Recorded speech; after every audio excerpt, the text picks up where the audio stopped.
சென்னை மாநில கல்லூரி வளாகத்தில் மருத்துவம் மற்றும் மக்கள் நல்வாழ்வுத்துறை சார்பில் நடைபெறும் நிகழ்ச்சியில் 644 நபர்களுக்கு பணி நியமன ஆணைகளை வழங்குகிறார் முதலமைச்சர் மு க ஸ்டாலின். அதனை தற்போது பார்க்கலாம்.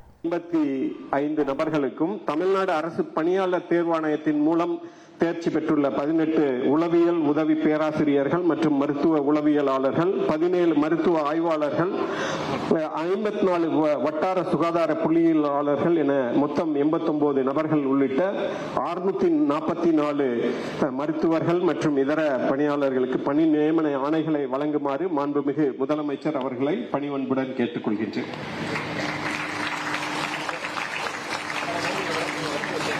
மிக்க நன்றி ஐயா.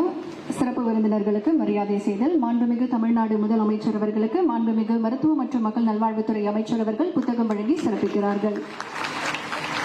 மாண்புமிகு தமிழ்நாடு துணை முதலமைச்சர் அவர்களுக்கு மாண்புமிகு அமைச்சர் அவர்கள் புத்தகம் வழங்கி சிறப்பிக்கிறார்கள்.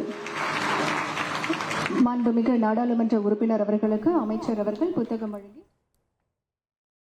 கூடுதல் விவரங்களை செய்தியாளர் பாஸ்கர் வழங்கிட கேட்கலாம். பாஸ்கர் வணக்கம். 644 பேருக்கும் எந்தெந்த பணி நியமன ஆணைகளை முதலமைச்சர் வழங்கி வருகிறார்? மேலும் விவரங்கள் என்னென்ன?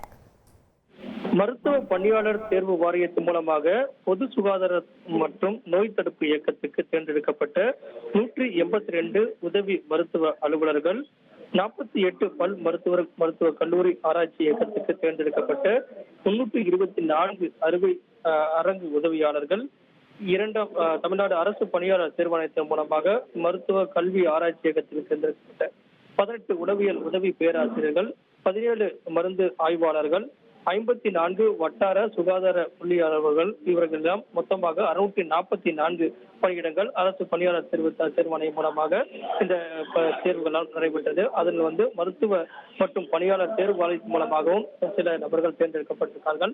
அவர்களுக்கான பணி நியமன ஆணைகளை தமிழக முதலமைச்சர் தற்போது மாநில கல்லூரி வளாகத்தில் தற்போது வழங்கி வருகிறார். ட்ரெண்டை ஃப்ரெண்ட் ஆக்கிக்கோங்க. தந்தி டிவியின் சப்ஸ்கிரைபர்ஸ் அண்ட் ஃபாலோவர்ஸ் குடும்பத்துல நீங்களும் இணையுங்க.